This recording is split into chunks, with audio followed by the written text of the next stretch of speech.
మేల్మలయనూరు అంగళ పరమేశ్వరి ఆలయం. బ్రహ్మదేవుని భార్య అయిన సరస్వతీదేవి ఒకసారి బ్రహ్మదేవుని శిరచ్ఛేదం చేసినందుకు పరమశివుడిని, పార్వతిని శపించింది.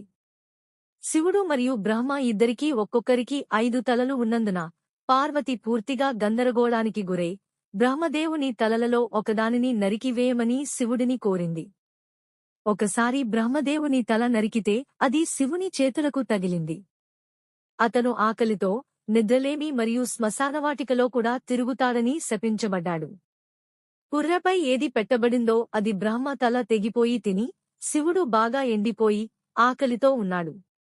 పార్వతి వికృతంగా మారుతుందని శపించబడింది మరియు ఆమె సహాయం అంతా రాక్షసులుగా మారుతుంది. మేల్మలయనూర్ పట్టణానికి వెళ్లి, సర్పంగా జన్మించి, పవిత్ర ఆలయలో స్నానం చేయడమే ఏకైక విమోచనం.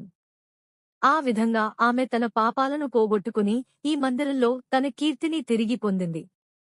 అప్పటినుండి ఆమె ఈ పట్టణంలోని తన భక్తులను అనుగ్రహించాలని నిర్ణయించుకుంది. అంగళ పరమేశ్వరి దేవి ఈ విశ్వం యొక్క ప్రధాన శక్తిగా పరిగణించబడుతుంది. ఇది విశ్వాన్ని సృష్టించింది మరియు పవిత్ర త్రిమూర్తులు. ఆమె సృష్టి, నిర్వహణ మరియు వినాశనం వంటి ముఖ్యమైన చర్యలను అమలు చేస్తుంది.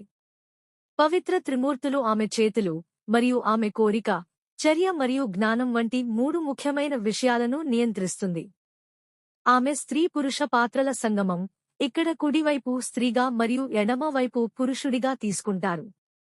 ఈ విధంగా 2 శక్తులు కలిస్తే విశ్వం సృష్టించబడుతుంది మరియు ఇతర కొత్త సృష్టిలన్నీ సమ్మేళనం యొక్క పరిణామాలు. మేల్మలయనూరు అంగళ పరమేశ్వరి శక్తి మరియు సృష్టికి మూలం. పవిత్ర త్రిమూర్తులు, బ్రహ్మ, విష్ణువు మరియు శివుని దేవతలను సృష్టించిన శక్తి ఆమె. ఆ విధంగా ఆమె తన భక్తులను తన అనుగ్రహంతో నిండిన జీవితాన్ని కలిగి ఉండాలని ఆశీర్వదిస్తుంది. ఇది ఎటువంటి సవాలునైనా తప్పించుకోగలదు మరియు విజయాన్ని పొందగలదు.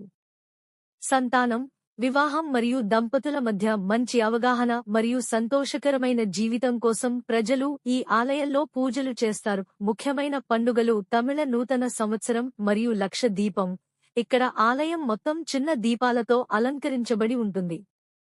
మాసికార్ల పండుగ చాలా ప్రాముఖ్యతతో జరుపుకుంటారు.